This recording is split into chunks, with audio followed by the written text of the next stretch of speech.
Thank you for tuning in to the GSMC Basketball Podcast presented by the GSMC Sports Network. I am your host, Nelson, here on this very, very sad Friday afternoon. It's sad because the Giants ended up losing to the Cowboys. Again, if you guys want to hear about the recap of the game, there was a football podcast that happened before my basketball podcast, and the live segment is probably already up there if you guys are interested in what they had to say about the game last night. And there's also going to be another sports podcast coming up that's probably going to be talking about the game last night as well.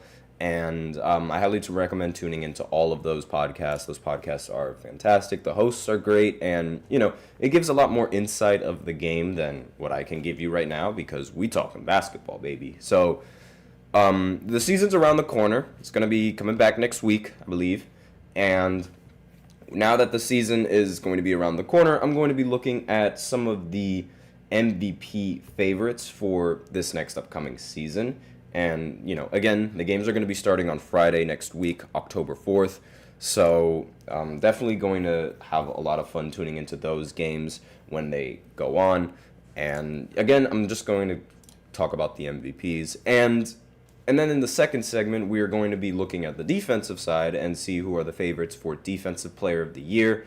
So just going to talk a little bit about that in the second segment. And then in the third segment, I'm going to give my own starting lineup, my own all-time starting lineup that I feel can beat any team that you ever assemble. I genuinely feel that this team can go up and match up against every team confidently and easily win the NBA championship, and also beat Austin Reeves' team and also the previous team that was given to me the other day. If you guys are interested to hear about those lineups and look at those lineups, then the segments are up on the basketball podcast already if you guys haven't tuned into those yet.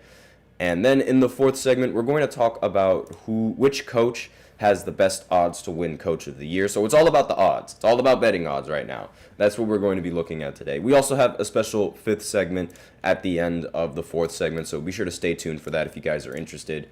Before I begin, however, I do like to remind everybody that we love to hear what you guys have to say during the show. Whether you guys have a hot take, burning question, something you've been dying to share, we are all ears. If you really want your comment or question to get noticed, then I recommend to use Super Chat. You just click on the $sign below the chat box, send in your comments and or donations that way. If Super Chat's not really your thing, then that's totally fine. You can always use the link displayed below the ticker on every single show segment, gsmcspodcast.net, and you can send in your comments that way. Really helps the show, makes it much more interactive between myself and you guys. And with that out of the way, let's go ahead and talk about these MVP odds. Now, most of the time, the MVP odds, to start the season, they're going to be incredibly biased. And by that, I mean Luka Doncic is going to be one of the front runners every single time. He's a front runner every single year for very good reason. However, he doesn't seem to end up winning the award in the end. It's always it's the last 4 years, 3 of the MVPs have gone to Jokic. And only one of them went to someone else, which was Joel Embiid, which it shouldn't have gone to Joel Embiid. It should have gone to Jokic. So I really don't think there's any sort of excuse for not having Jokic as the favorite for winning the MVP for next season. But in several other sports sites, a lot of the betting odds, they have Luka Doncic as the favorite for winning the MVP. So when you look at DraftKings, actually DraftKings is the only betting site where Jokic is actually the favorite in terms of odds for winning the MVP. When you look at the other gambling sites like Vegas Insider, they think that Luka Doncic has the best chances of winning the MVP. BetMGM also believes that Luka Doncic has the best chances of winning MVP. FanDuel as well.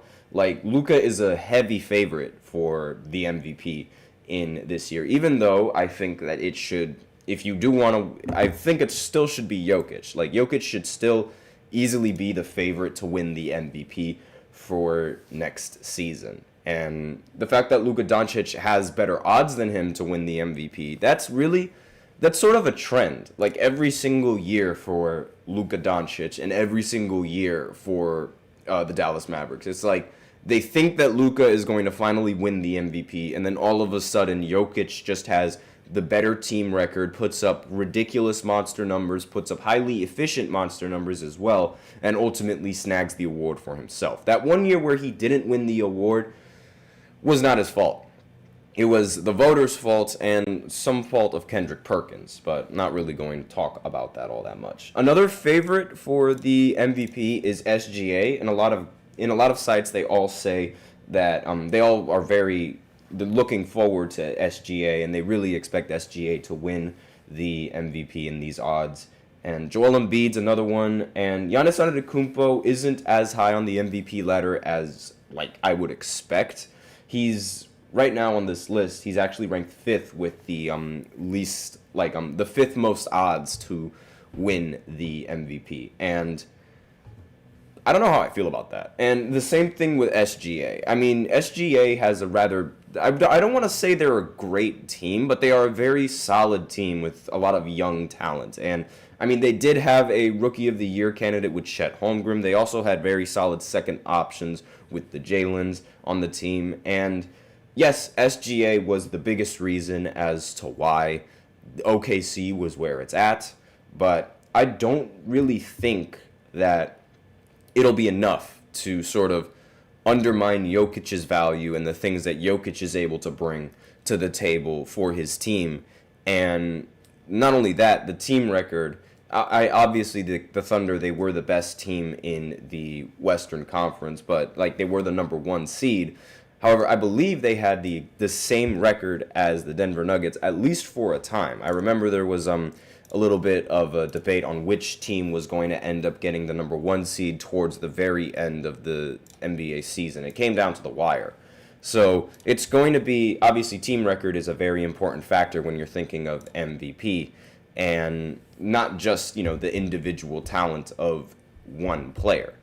And Jokic should have the best odds for that, seeing as he's won it 3 out of the last 4 years. I don't really expect that trend to change. But I do have, some dark horse candidates for who I think has the best chances of winning the MVP. And spoiler alert, one of those players that in my opinion, the biggest dark horse candidate to win the MVP. I know a lot of you guys are going to, you guys aren't going to believe it, but it's LeBron James. Now, hear me out. Hear me out. LeBron James, to win the MVP this year, has lower betting odds, has lower odds of winning the MVP than Victor Wembanyama, Stephen Curry, Kevin Durant, and even Anthony Davis. Players that you don't really expect to be over LeBron in MVP conversations, they're over LeBron in terms of these odds.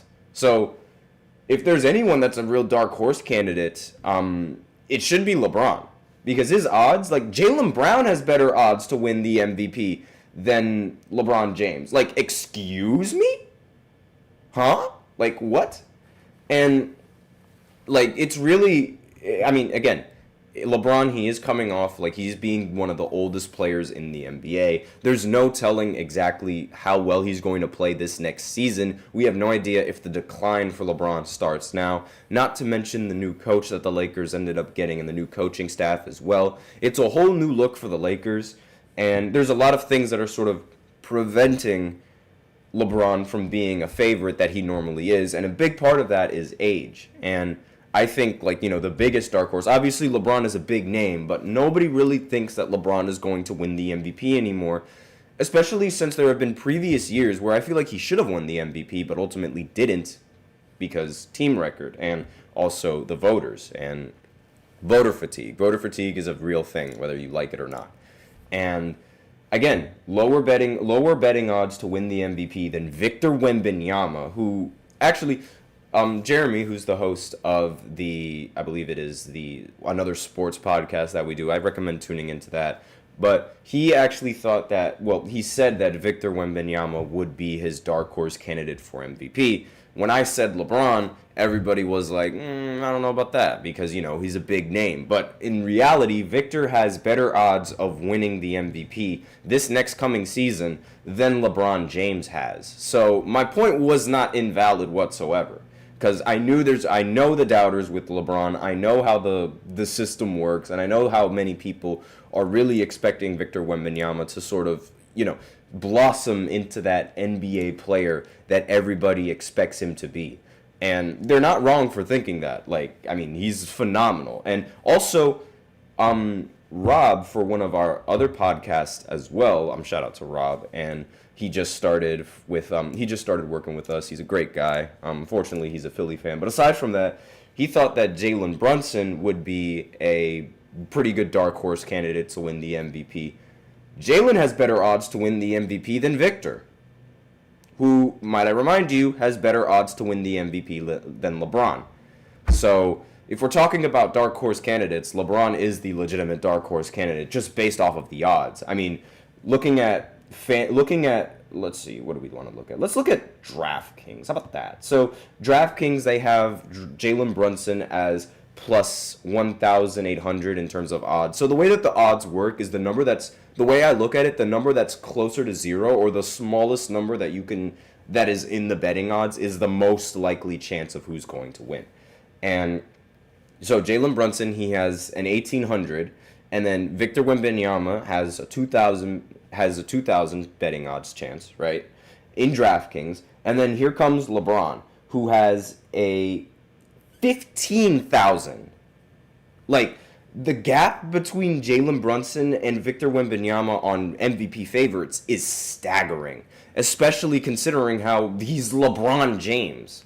So I really think that LeBron is going to be a dark horse candidate for MVP this year. He's LeBron. There's really a new coaching staff, a new offensive system. I think the offensive system is really going to benefit him and Anthony Davis, but primarily LeBron, just because of LeBron's playmaking. And I think that there's really no excuse for him to not be a dark horse candidate. And there's so many other players that have better odds to win the MVP according to these sites than LeBron himself, which is, I find it rather egregious, honestly. But aside from that, that is all I have for this first segment. So now we will go ahead and go into the second segment, where we look at the other side of the ball and we talk about Defensive Player of the Year and their odds and who is the favorite of winning Defensive Player of the Year for next season. So I'll be right back after this short break. Be sure to stay tuned. I feel like I'm losing my mind. Is everybody in the world blind? Please, Lord, give me a sign, a sign. I feel like I'm losing my mind. Is everybody in the world blind? Please, Lord, give me a sign, a sign. I wanna be the greatest. Everybody on the fake shit. I look around and feel like everybody is the fakest. I make this every day and I'm impatient, hoping one day I blow up from the basement. Statement, the top is so vacant. I don't hear shit that I think is amazing. Waiting for my day when I'm playing sold out shows for 1,000 faces. Hey, give me that crown, get in my way and to be put down. It ain't your place, all this my town. If I want that shit, then I'll get it right now. I'm losing it, the noose it fits, some losing shit, a stupid myth. You choose to live or choose to dip, you choose to fight or lose your grip and lose a gift. Oh. I feel like I'm losing my mind. Is everybody in the world blind? Please, Lord, give me a sign, a sign. I feel like I'm losing my mind. Is everybody in the world blind?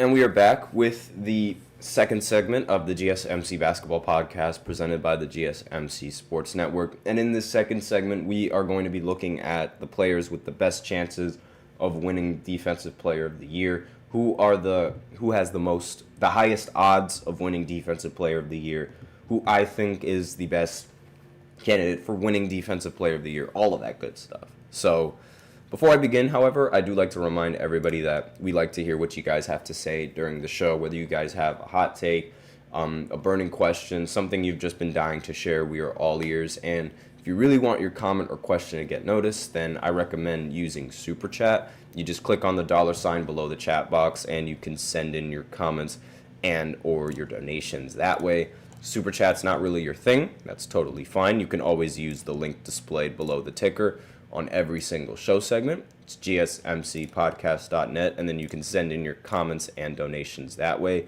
Either or really helps the show, makes the show much more interactive between myself and you guys. And with that out of the way, hold on just 1 second. Let's go ahead and talk about the Defensive Player of the Year odds. Now, spoiler alert, the odds are really, really incredibly biased. And what do I mean by that? So let me go ahead and pull this up real quick.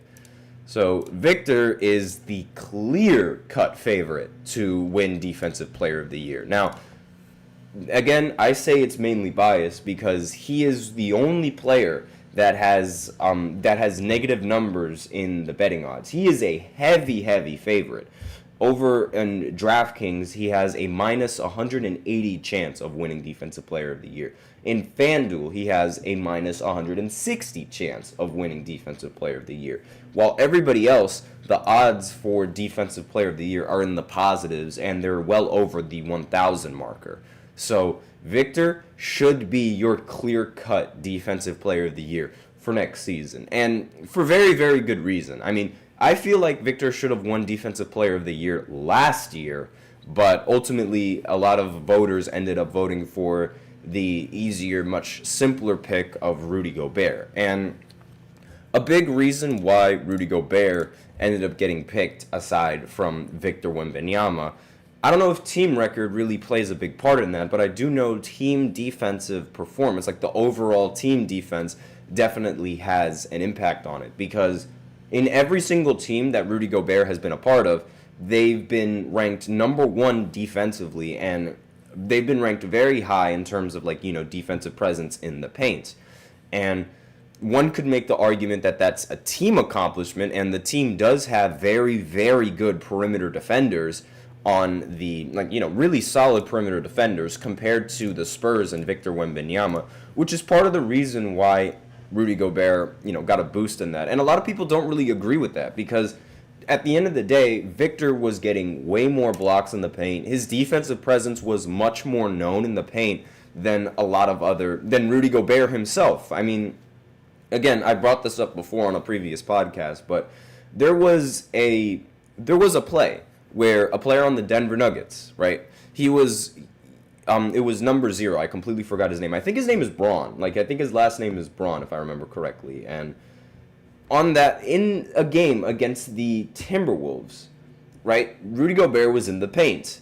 He did not hesitate to rise up over him and straight up dunk on him.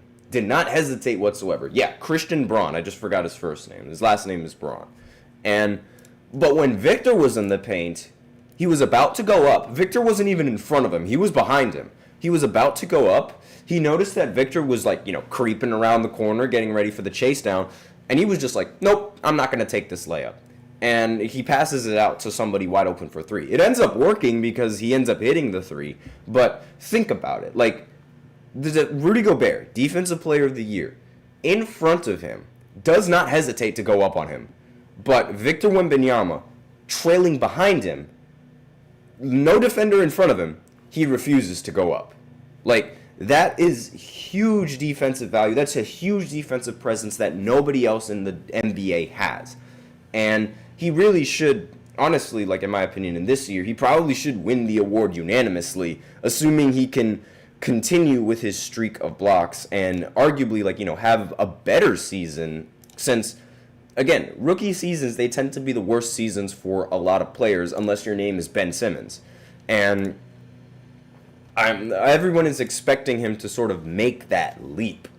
And Anthony Mananzo's in the chat saying, if it's true based on the rumors that the Heat might trade Jimmy Butler for you, who are the most realistic teams in terms of return in our playoff teams this season? Interesting. That's a that's a very interesting question. And I don't think Jimmy Butler is going to get traded. I think they're going to use him for this season, and they're going to try to make a deep playoff run with him in this season. And I think they're just going to, let him walk in free agency. Now, it would make sense to try and trade him and see if they can get some sort of value out of him, like get some players in return, since he most likely will not return in the next season. However, I'm not entirely sure exactly which teams are going to be willing to make that kind of trade for Jimmy Butler. I'm definitely gonna have to look into that a little bit more. But I mean, let me think. I mean, off the top of my head, the Knicks really seem like a team. But again, I don't think he's gonna join the Knicks. I really don't. Like, I think that's a huge long shot. And the Sixers, they just acquired a small forward, so there's really no need for them to try and, trade for Jimmy Butler whatsoever, even though, the Sixers and Jimmy Butler, they could have won a championship together. That would be a very surprise turn of events, but I doubt that's happening. And I also don't really see I don't see any other team really looking to trade for Jimmy Butler. Maybe the Bulls. Like, I mean, out of nowhere, the Bulls could come out of nowhere and just try to do that. But again, I don't really think that Jimmy Butler is going to be able to get traded. Like, his trade market value is still in question. And Monenzo's in the chat again. Bam should have won the Defensive Player of the Year award last year. He's the best overall defender in the league. He can guard every position. Rudy is one-dimensional. And to that, I say no. Victor should have won the Defensive Player of the Year. He's just as versatile as Bam Adebayo is, while still being able to get blocks. And a huge difference in Victor's game is the fact that he can block shots at the three-point line, which is something that's very difficult to do, but we see Victor do that consistently, and we've seen him do that on several plays. Bam is actually in some betting odds, like in some betting websites, he's actually the second favorite to win Defensive Player of the Year award over Rudy Gobert. But there are also, some other betting sites that have Rudy Gobert as a higher pick and a higher favorite than Bam Adebayo. But at the end of the day, all of them pale in comparison to Victor Wembanyama and his odds to win Defensive Player of the Year this year. And Bam, honestly, he should not have won it last year, and I'm glad that he didn't. Because while, yes, he is a versatile defender, he is rather undersized, and Victor is way oversized, yet is still as valuable and is still as versatile of a defender as Bam can be. I mean, he's just a freak of nature. And Evan Mobley is another favorite in terms of these betting odds. According to the Vegas Insider, Evan Mobley actually has higher odds of winning the Defensive Player of the Year award than Rudy Gobert and Bam Adebayo. So that's pretty interesting to really think about. And yeah, Evan Mobley is a very solid defender, but again, they all pale in comparison to Victor Wembanyama. And I'm assuming Monenzo's in the chat answering, which team he thinks would trade for him, Golden State or Houston. I mean, yeah, Golden State could be a pretty valuable option. However, I did make a recent video of a proposed trade idea that could send Brandon Ingram to Golden State and also get rid of Andrew Wiggins and also give the Pelicans a center in return. So it's a 3-team trade that helps the Blazers, the Warriors, and the Pelicans. And I think that trade has a higher chance of going through than a one-team trade between Golden State and the Miami Heat, or a one-team trade between Houston and the Miami Heat. And I also feel like Houston, they have a very young lineup, and having a young lineup is something that hasn't really worked well with Jimmy Butler in the past. We saw it with the Timberwolves, how he was, screaming in practice, that he wanted to get traded because of the team's lack of, motivation, the team's lack of drive, and the immaturity of a lot of those players on the Timberwolves. I mean, he took the third string and was able to beat the starters, screaming, "You blank need me." And, young teams, they don't really seem to work with Jimmy, so I really don't think that Houston is an option. Now, Golden State, on the other hand, that might be a solid option. I'm sure he has a lot of respect for Curry and all of the veterans that are on that team. So that's all I really have to say about the betting odds. Again, there's really no one else to talk about because, I mean, there's no dark horse candidate that can actually legitimately beat Victor Wembanyama, in my opinion, so there's no real need to talk about that. So, with that out of the way, let's go ahead and go into our break, and then we're going to go into the third segment where I give my own all-time starting lineup that I think can beat Austin Reeves' lineup and the previous lineup that I talked about that was meant to beat Austin Reeves' lineup. So if you're interested in that, be sure to stay tuned. Looking for your daily fix of sports talk without having to pay for it? GSMC Sports Network is available on YouTube. Just search GSMC Sports Network. Get your fix of daily sports talk shows on YouTube, absolutely free. NFL, college football, NBA, MLB, MMA, UFC, fantasy football, and so much more. GSMC Sports Network has shows running all day long, with new sports shows starting every 2 hours. Just like on your favorite cable sports channel, except GSMC Sports Network is absolutely free. Just search GSMC Sports Network on YouTube to catch one of your new favorite shows, like the GSMC College Football Podcast, Chip Shot Football Podcast, Hoops and Heels Women's Sports Podcast, GSMC Basketball Podcast, and so many more. Check it out for yourself. GSMC Sports Network, now available on YouTube absolutely free. Search GSMC Sports Network on YouTube right now. And we are back with the third segment of the GSMC Basketball Podcast presented by the GSMC Sports Network. And in this third segment, we are going to be talking about, or I'm actually going to be giving my all-time starting lineup, a team that I think can legitimately beat any team and every team that they go up against. Doesn't matter whether it's all-time, it doesn't matter whether it's currently, they're going to win and they're going to find a way to win. I guarantee it. This is the lineup that I think has the best chances of winning. And before I do that, I do want to acknowledge Manzano in the chat saying that he questions, but can you understand why I said Bam should have won it? Because of the fact of his versatility. He's not one-dimensional like Rudy Gobert, just a blocker, forgetting that Bam is undersized. And yeah, I do understand your point, but that's not how Defensive Player of the Year award works. That's not how voters calculate it. Like, I mean, most of the time it's going to be based off of overall team success and just how good defensively the team is rating. And it's no coincidence that Rudy Gobert, on every single team that he's been on, is ranked number 1 defensively. Like, that's just not a coincidence. And that was a big reason as to why he won that award last season. Now, I understand the whole point of Bam, being a much more versatile defender, but just because you're more versatile doesn't mean you're all that more valuable to the team defensively.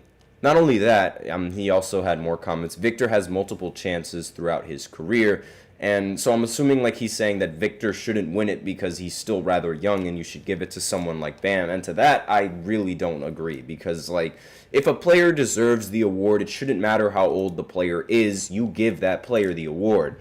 And I understand respecting, the veterans that have been in the game before you. But if you are legitimately the better defender, you need to get picked as the better defender. You can't get snubbed just because of, oh my God, he's 21 years old. You can't do that.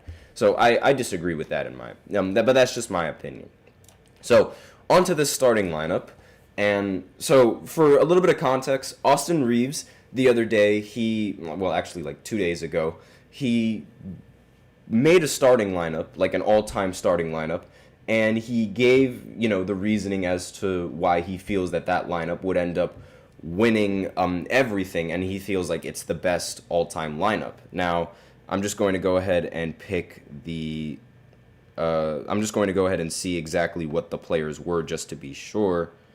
Austin Reeves all-time lineup. I know that Steph Curry and LeBron James were in the lineup, and the rest of the players that were in the lineup as well were Michael Jordan, Kobe Bryant, and Shaq. A very, very good team. Definitely a very, very good team. However, there is question about how Kobe and Michael Jordan, whether or not they're going to butt heads against each other, who's going to take the final shot. They both have a very similar mentality, and there's a debate that, presence in the locker room is going to be a little bit of an issue. Not to mention Shaq, where Kobe has already had his problems with Shaq. And I understand, like, you know, the possibilities, but I also understand the fact that all of these players, they want to win. And I have no doubt in my mind that each of these players would sacrifice a role on their team in order to win. Like, I have no doubt in my mind with that. But there was another lineup that was given to me that was meant to, that my boss felt would actually beat the lineup that Drew Holiday ended up making, and not Drew Holiday, excuse me, that Austin Reeves ended up making. And his lineup was Magic, LeBron, Dennis Rodman, Kevin Durant, and Bill Russell. So those were the two all-time lineups that would match up, and it's up to you guys to decide whether or not you think which lineup you guys think would win. But here's my all-time lineup, and personally the team that I think is well suited and well equipped to beat any team that they go up against. So we're going to start off with that list right now. And the point guard is LeBron. And if we're going to be specific on the year, I'm picking 2018 LeBron when he was in the postseason, and the year overall. He was a freak of nature. Without a doubt, the best player to ever touch a basketball and the best player to ever play in the postseason in that year. What he was doing to teams and what he was doing for his team is unheard of. He became the only player in the history of basketball to actually lead really, really bad teams to 2 finals appearances. He did that in his first finals appearance, and then he does it again in 2018. Not to mention leading his team to being the only team that is able to beat the Celtics after the Celtics take a 2-0 series lead. That has never happened before up until that point, and it still hasn't happened up until this point. So this version of LeBron, or in fact any version of LeBron at the point guard, is by far, in my opinion, the best pick at point guard. Not to mention all the defense that you're going to get from LeBron at the point guard position, being a versatile defender, being able to switch off of screens, while also being able to operate and actually guard a lot of the point guards in the NBA. Like, there's literally no defensive mismatch against LeBron. And that's a lot of things that I feel like a lot of people really forget when they make a starting lineup. Like, yes, Steph Curry would be a fantastic pick at point guard, but I also think about the defensive side of the ball. And Steph Curry does have his weaknesses on the defensive side that a lot of all-time teams and all-time rosters can expose if we are making, if we are putting these all-time teams against each other. I mean, Magic, for example, in my boss's all-time team, he can easily expose Stephen Curry on the defensive side of the ball. And again, Steph Curry himself can expose himself on the defensive side of the ball. So I really think that, defense is going to come a long way in these all-time matchups, which is why the lineup is constructed the way that it is.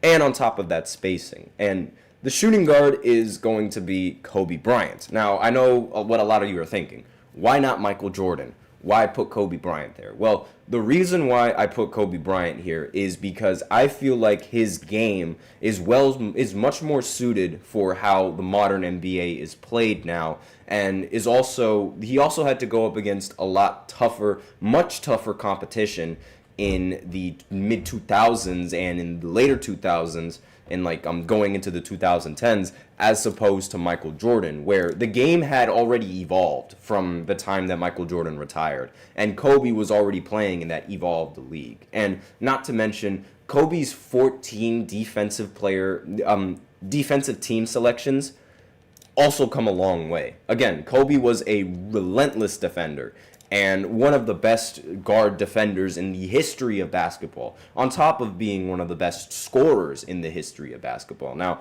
again, you can make the argument that he might be a little bit of a shot chucker for this team, and his inefficiency could be the downfall of this team.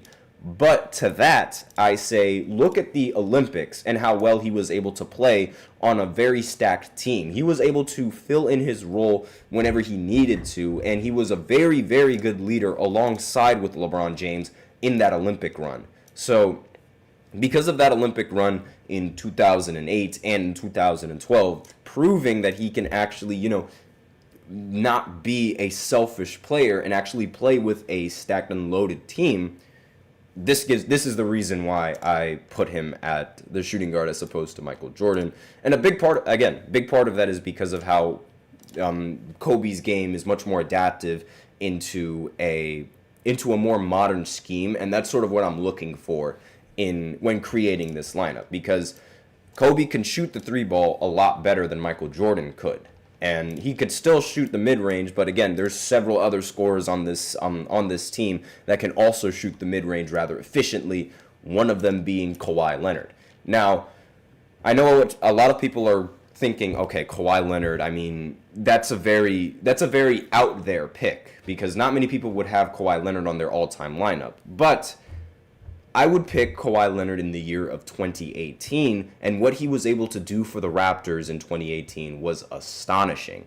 Now, imagine if Kawhi Leonard is actually able to stay healthy, because this is a lineup we're talking hypotheticals, so obviously we're not going to count any injuries whatsoever. And if Kawhi Leonard is healthy, he is one of the best performers in the postseason.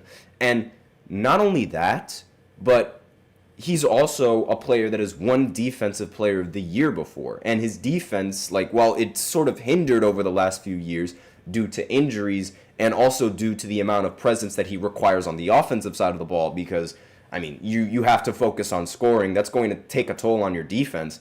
On a team like this, Kawhi probably wouldn't even have to worry about scoring the ball all that much, even though he most definitely can. He'll only score when he needs to. And again, it's not like he demands the ball 24/7, it seems like. But again, he can score the ball when he needs to.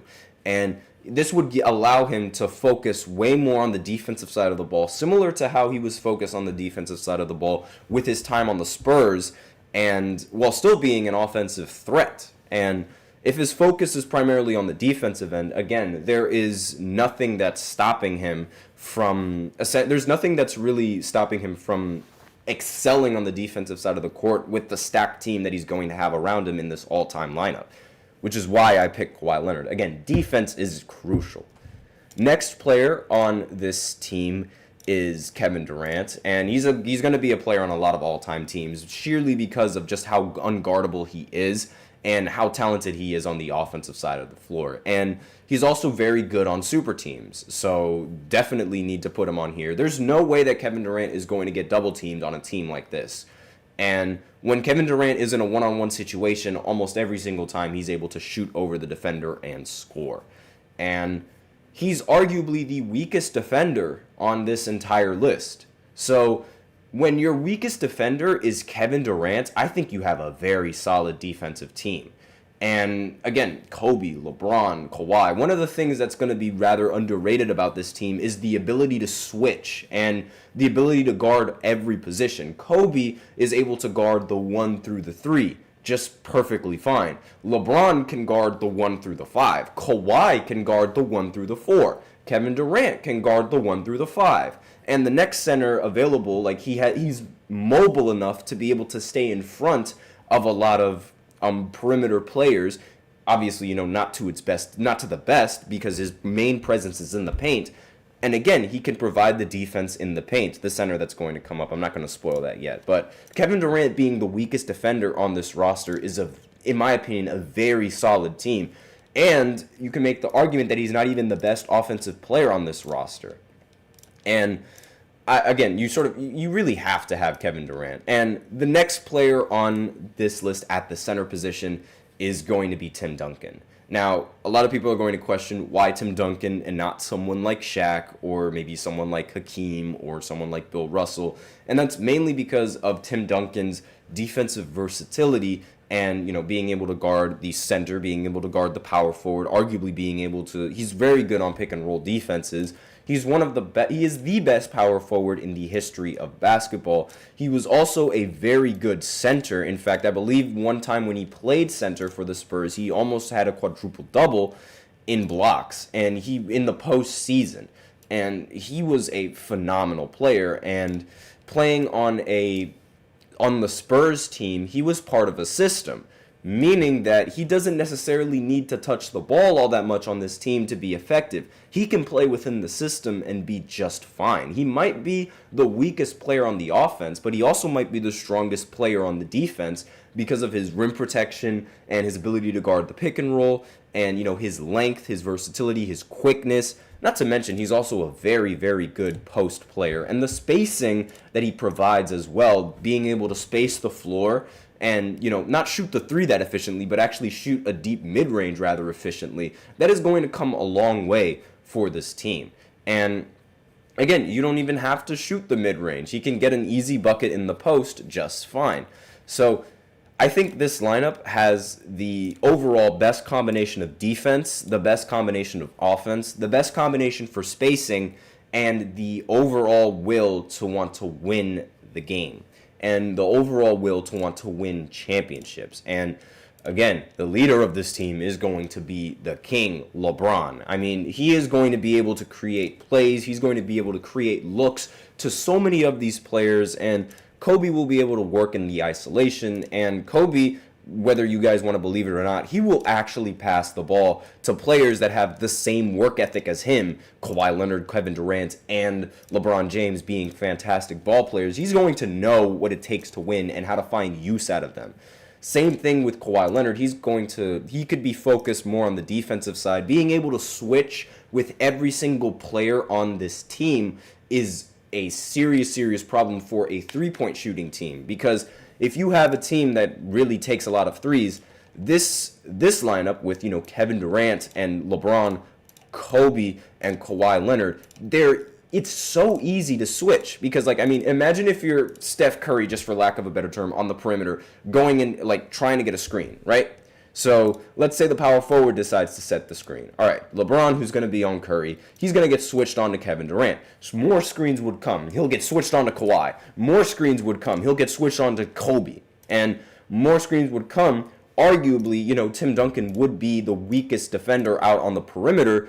But these players, they have enough lateral quickness, especially Kawhi, to be able to get to the shooter most of the time, and not to mention their length and their wingspan. Kawhi and Kevin Durant's length and wingspan, along with LeBron James and Kobe Bryant, he's arguably the weakest. In fact, he's not even the weakest link, but in terms of wingspan, he would be the weakest link. But still, Kobe puts a lot of effort on the defensive side of the ball, and he locked up Kyrie. There was a play where he was actually able to guard Kyrie in an isolation, and that is something that very, very few NBA players are able to do. And again, this lineup has a perfect combination of defense, perfect combination of offense, perfect combination of players being able to play a certain role, and players that are willing to adapt to that role for the betterment of the team. And that's really the big reason as to why I made this starting lineup the way that it is. Let me know in the comments what you guys think of the starting lineup. Would you rather have somebody else in the lineup as opposed to some of these players? All of that I'm more than happy to listen to in the comment section. But with that out of the way, we're going to go ahead into the fourth segment where I talk about the odds of who would win the Coach of the Year award. So we already talked about MVP, we already talked about Defensive Player of the Year, and now we're going to talk about the Coach of the Year and which coach I feel like has the best chances of winning the award. So I'll be right back after this short break.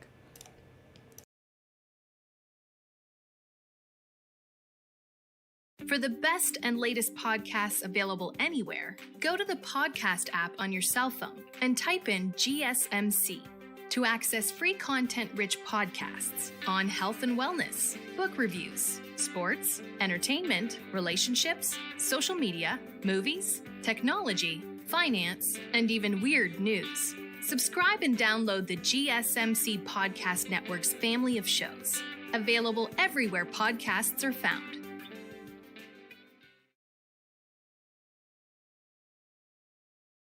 And we are back with the fourth segment of the GSMC Basketball Podcast presented by the GSMC Sports Network. And in this fourth segment, we are going to be talking about who has the best chances of winning the Coach of the Year for this coming season. So This is probably going to be a little bit of a shorter segment than usual just because we are running a little bit low on time. I did spend a lot of time explaining my all-time starting lineup. So this might be one of the a little bit shorter segments. On top of that, I also have class that I do have to go to. And the Coach of the Year award, I want to start out by saying it is one of the more narrative-driven awards. It's like, MVP, you can make an argument, is also narrative-driven. Considering how Russell Westbrook won the MVP despite being a 6th seed or a 7th seed. I forgot what seed the Thunder were, but they weren't a high enough seed for him to be even considered for the MVP. But aside from that, or at least usually be considered for the MVP, it's usually the most narrative-driven award. So the 2022 and 2023 and 2023 to 2024 Kings are nearly identical in every aspect, but the 2022 to 2023 version won 2 more games and had a net rating of 0.8 points higher than the previous year. But it also dealt with a few more injuries after having a very healthy 2022 to 2023 season. Their roster continuity was almost perfect. 8 Kings players played more than 1,000 minutes during the 2022 and 2023 season, and 8 of them were on the roster for the entire following season. Now, on paper, these were very similar seasons. After the first, Mike Brown won Coach of the Year unanimously. After the second, he did not receive a single vote. So it's not like Mike Brown was a significantly worse coach in his second season with the Kings, but the goalposts had to be moved. So there's a lot of narratives when talking about Coach of the Year. And they were supposed to be good in his second season. They slipped a few seeds because of just, the overall health of the roster, but otherwise the quality of his coaching can't be said to have declined. Again, it's very, very similar performances with what won him the Coach of the Year award, but he didn't end up winning it the next year. So it's very narrative driven, this Coach of the Year award. And this is what you sort of have to remember when you're picking on who you think is going to be the Coach of the Year. So you have to sort of look for a story for the coach. And part of this could be, if the Lakers have a good season, then JJ Redick might actually end up winning the Coach of the Year award because new coach, new offensive system, being able to do this and be able to lead the Lakers to a winning team, clearly JJ Redick would be the favorite.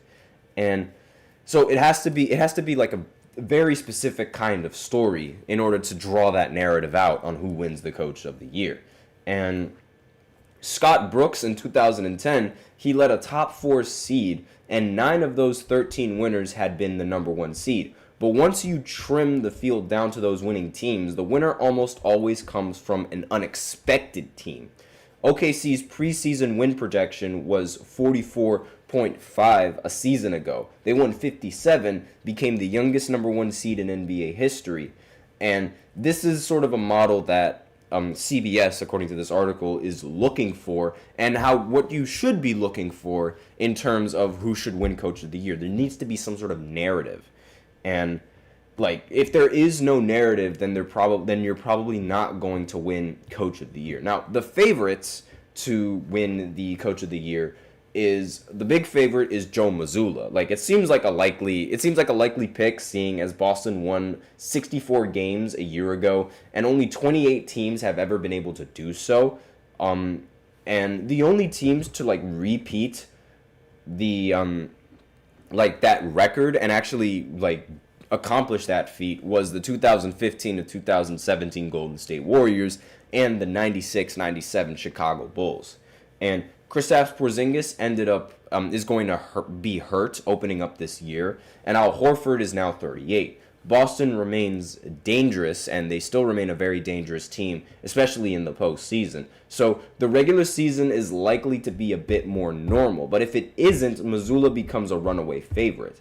Then another high, with another coach with high odds to win the Coach of the Year is Mark Daigneault, and he isn't really a strong bet for some reason, and his win a season ago works against him here as well. You can win this award going from great to historic. Monty Williams did in 2022, for instance, but ended up being, fired later on and is now actually considered a really bad coach on Detroit.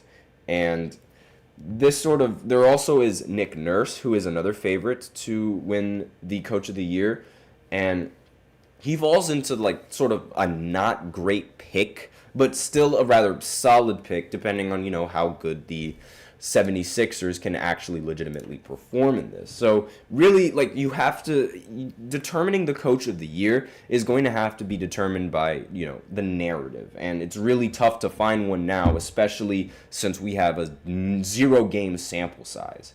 So in the middle of the pack is sort of, coaches that are like Jamal Mosley for Orlando, Taylor Jenkins for Memphis, Ime Udoka for the Houston Rockets, and Tom Thibodeau for New York. I wouldn't sleep on Thibodeau. I really wouldn't sleep on him because there is a chance that he could win the Coach of the Year award if the Knicks actually end up taking the 1 seed. However, I also think that Ime Udoka, for the Houston Rockets also has a good chance of winning this Coach of the Year award because I think that Houston seems to be very confident in the roster that they've constructed. And they really think that it was actually said earlier that the president of the Houston Rockets basketball believes that they have one of the deepest rosters in the entire NBA. And whether you believe that or not, they really have a lot of confidence in their system. So I wouldn't be surprised if the Rockets are able to tally a lot of wins this season, that Ime Udoka ends up being a favorite for Coach of the Year. So that's all that I really have on this Coach of the Year segment because we are running out of time. And again, time is of the essence. And so we're going to go ahead and go into the 5th segment where I talk about players who had their careers ended through injuries and who I think would be the better player going into, if they didn't have any injuries. If you get rid of the injuries from all of these players in their careers, who would have the best career? That's essentially what it's going to be about. So I'll be right back after this short break. Be sure to stay tuned if you guys are interested.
And we are back with the 5th segment of the GSMC Basketball Podcast, presented by the GSMC Sports Network. And in this 5th segment, we are going to be looking at some players whose careers were riddled with injuries. And if you discard those injuries, who would have the best career and who would have the more accolades under their belt? So first, and obviously the favorite, is going to be Derrick Rose. A lot of people this is one of the biggest what-ifs in NBA history. A lot of people are really big fans of Derrick Rose when he being the youngest player to win the MVP.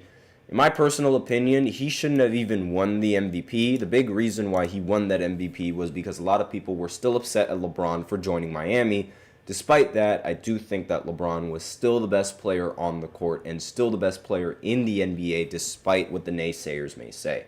But aside from that, he didn't end up winning the award, and Derrick Rose ended up winning it. And shortly after, in the postseason and in several other instances in his career, he ends up going down with a really bad injury, and it's really his knees. His knees, there's a joke going around that, if you get injured really easily, you have Derrick Rose knees, and it's really, really, he's got that, he's infamous for that, whether famous or infamous, whatever you want to call it, but it's really, really it was a very big what-if story. And another big what-if story is, of course, T-Mac. He suffered from back spasms throughout a majority of his career, and he was one of the better scorers in the entire NBA. Kobe gave him a lot of praise, saying that he was just like him, except much taller, and can do everything on the offensive side of the ball. So when you get that kind of praise from Kobe,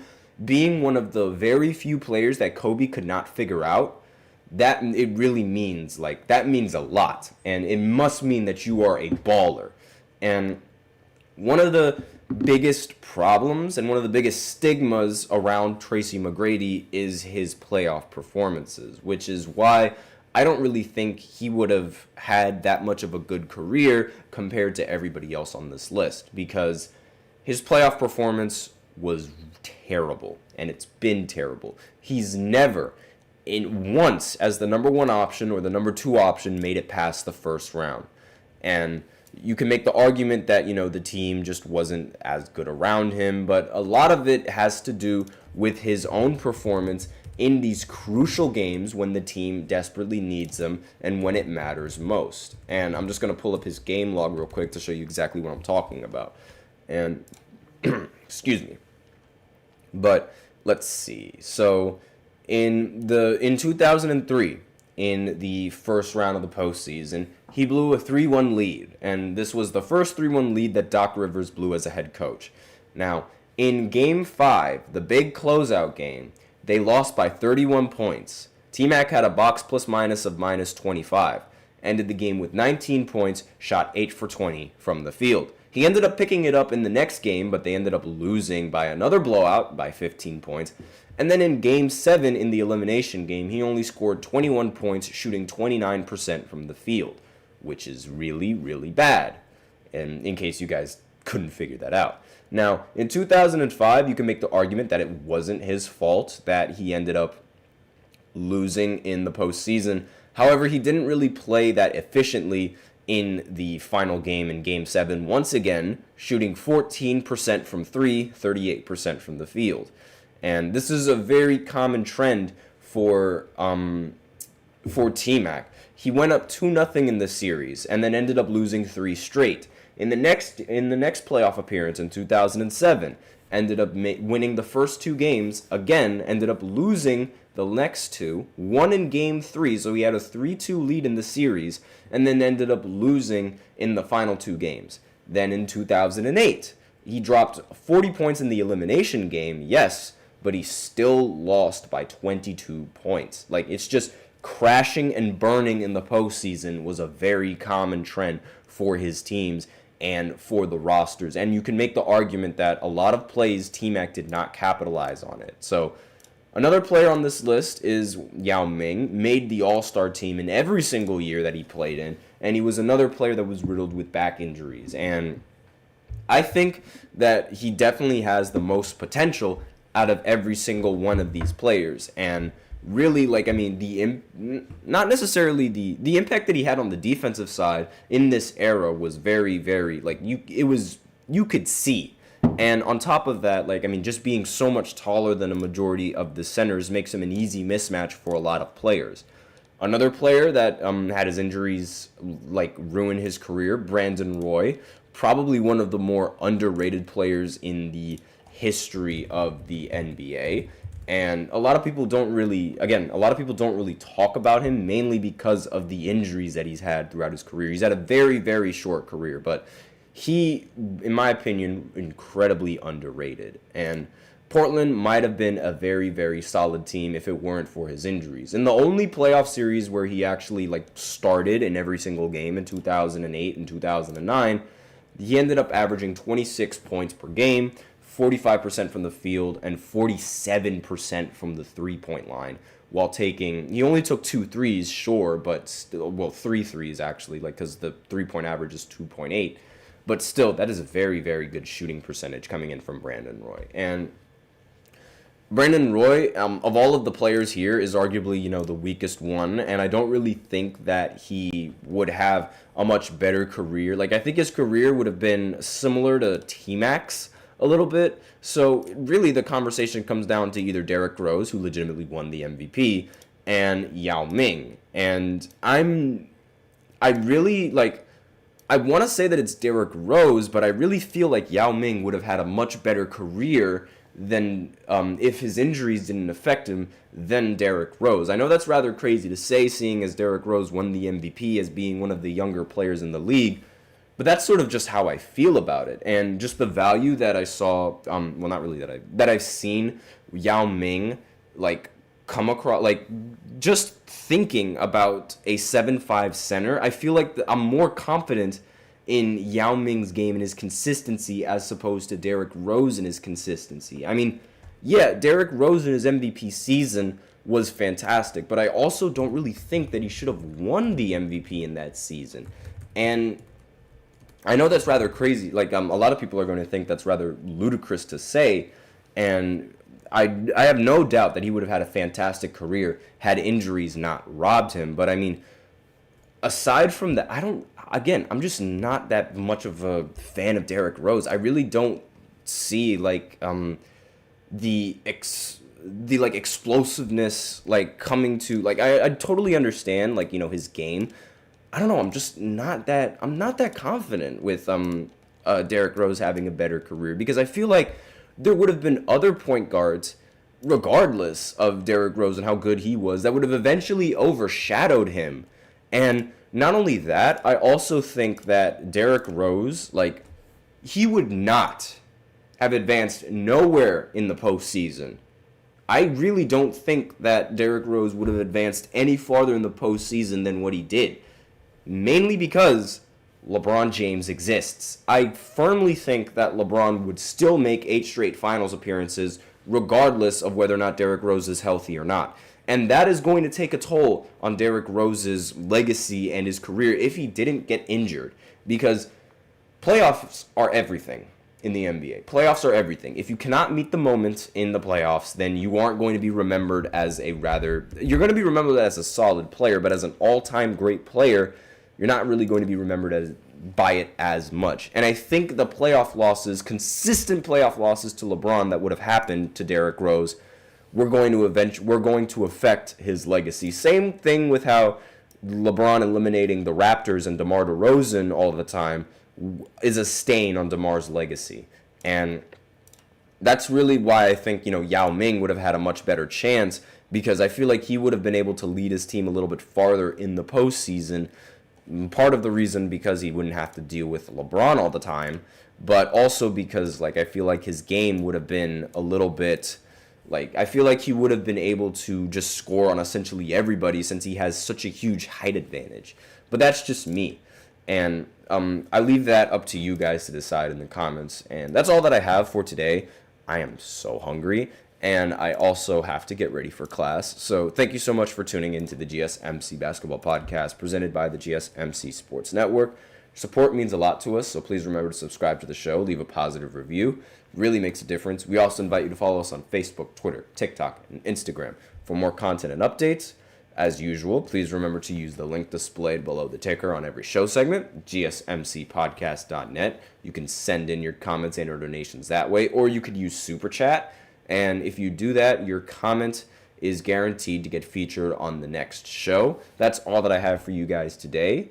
And thank you so much for tuning in. I am your host, Nelson. Have a wonderful weekend. And as always, take care.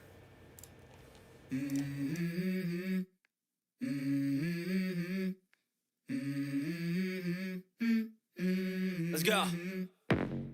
I wake up to a little bit of drool on my pillow, feel like it's gonna be a bad day.